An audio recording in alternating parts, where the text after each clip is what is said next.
Have you ever watched an anime and suddenly found yourself craving food you've never even tasted?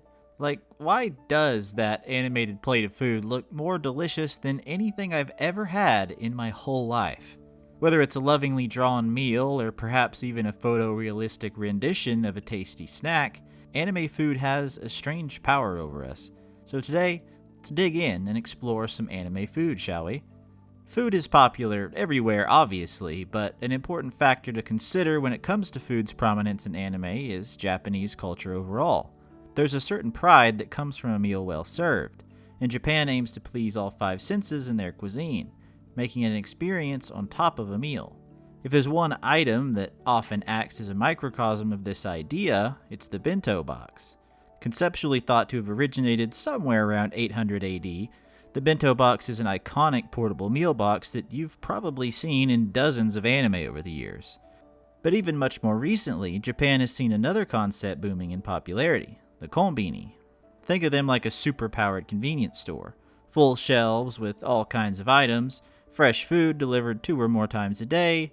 You can even pay bills or buy concert tickets in many of them. Your move, QT. Then, of course, if you can't make it into a konbini for whatever reason, Japan also has an abundance of vending machines for your food-related needs. Having over 3 million of them, which equates to the highest ratio per capita in the world, at around 1 machine for every 23 people in Japan.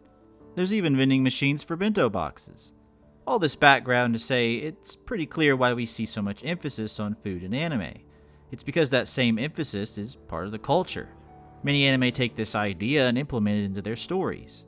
In a format where the only senses a viewer can truly use is sight and sound, the artists and animators have to work incredibly hard to convey a level of mastery over the other senses to the audience. Smell is illustrated through steam and atmospheric details. You can almost imagine what that meal might smell like due to how it's shown. Touch is best illustrated to the audience by texture, so the level of detail is often quite high on food. And taste is only really possible to achieve by tying all the other senses together. And of course, the characters themselves have to do a lot of the heavy lifting to accurately sell this to the audience. When done right, it leads to a level of immersion that almost nothing outside of raw emotion can convey to a viewer. So it's easy to see why an anime might make food an important component of certain story elements, or even make it a core part of a character's identity. The most iconic example? Probably the ramen-loving Naruto Uzumaki. But Naruto's love for ramen isn't just a running gag, it's a symbol of his character arc. The ramen shop is one of the first places where he feels accepted, where he's treated like a normal kid. It becomes a recurring safe space throughout the series, a place of comfort. Of course, it also matters who he shares it with. Celebrating growth and accomplishments with Iruka, unwinding after a tough mission with Kakashi and his team, that simple bowl of ramen holds greater meaning. Plus, there's a literal Naruto in the bowl he eats. That little fish cake with the pink swirl, more specifically called the Naruto Maki.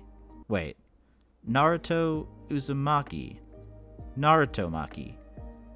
Kishimoto, you genius. And even beyond the on-the-nose food example with Naruto himself, there's also some deeper levels in the show as well.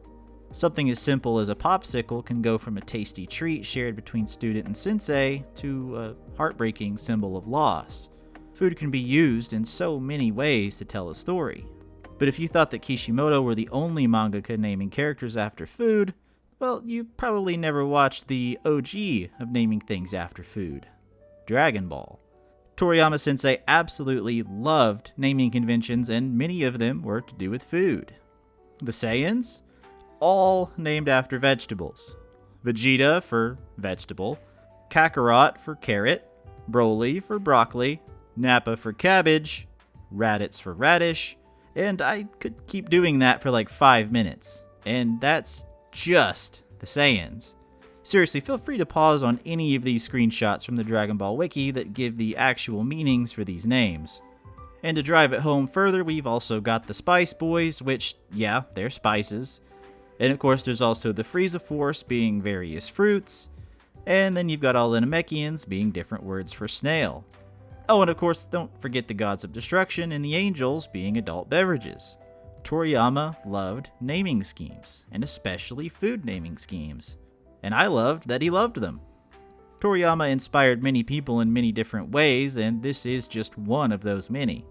Dragon Ball may have also inspired another common food shonen protagonist trope, a massive appetite.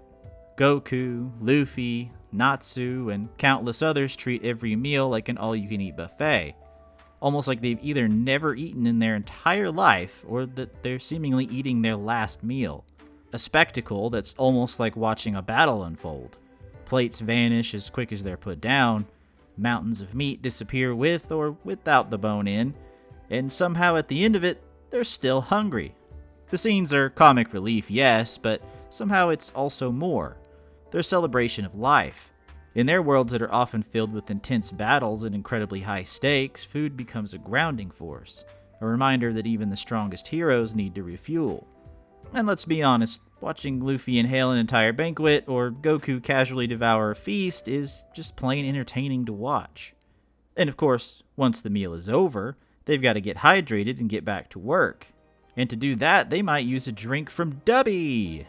Good segue, bro. But I've been on my fitness grind and also looking for a good drink mix that fits in with my interests. One free run crossover later, and I had a new display piece. But the taste is also great, so my collector habits weren't punished. But if you want to try one of the normal flavors, feel free to use code Brainwaves to get 10% off your order. Anyway, that was our brief drink segment, now back to the food. Even though many anime use food to bring meaning and levity to their stories, some take it to a level even further beyond, making food the core premise of their show. Food Wars is the obvious example, turning cooking into a high-stakes, high-drama competition where every dish is a showdown and every bite is a revelation. It's Iron Chef meets anime absurdity, and it's really something to behold. You think Gordon Ramsay watches anime? Sorry, intrusive thought. Then there's Dungeon Meshi, which takes the fantasy genre and adds a little pinch of spice to the recipe. Instead of slaying monsters for glory, the characters cook and eat them. It's weird at times, and it's wonderful at others, and it's surprisingly heartfelt for most of them. Food becomes a way to tell a story, and telling stories is what anime does best. And even outside these stories that give a greater focus to food, there's plenty of more silly or absurd applications of food in anime. Take something like this from Bocchi the Rock, where they just straight up used an image of the food for the memes. But like actually, here's the real tweet of them scanning the Takusin for the show. Really hope season 2 comes out soon for that one. Then you have a show like Dandadan, which is already absurd on its own, but even they decided to have some fun with food. Ranging from scenes like this one, which is just peak Dandadan, to ones like this, where they also just use straight up real food in the anime. There's never really a dull moment. You could also just watch Reborn as a vending machine, where the main character... You know what? I think the title handled that one for me. Food is almost like a cheat code in that every single person has a necessary familiarity with it. Through history, it's always brought people together, so why would anime be any different? And while food may not always be the main focus of the shows, it still certainly leans into the culture and elevates them nonetheless. So whether it's Naruto slurping a bowl of ramen, Goku devouring a feast fit for a whole family, or a dungeon party roasting a monster to try and save their friend, anime reminds us that food is often more than substance. It's a show of joy, and it's a spark of connection, and it's a storytelling device, and it's just plain peak. Thank you all for watching, and if you liked the video, then like the video and consider a sub for more like it. To support directly, check out the Patreon where I put up all the vids, and sometimes I might even do a doodle. And with that said, I look forward to seeing you there, fellow anime lovers. Bye bye for now.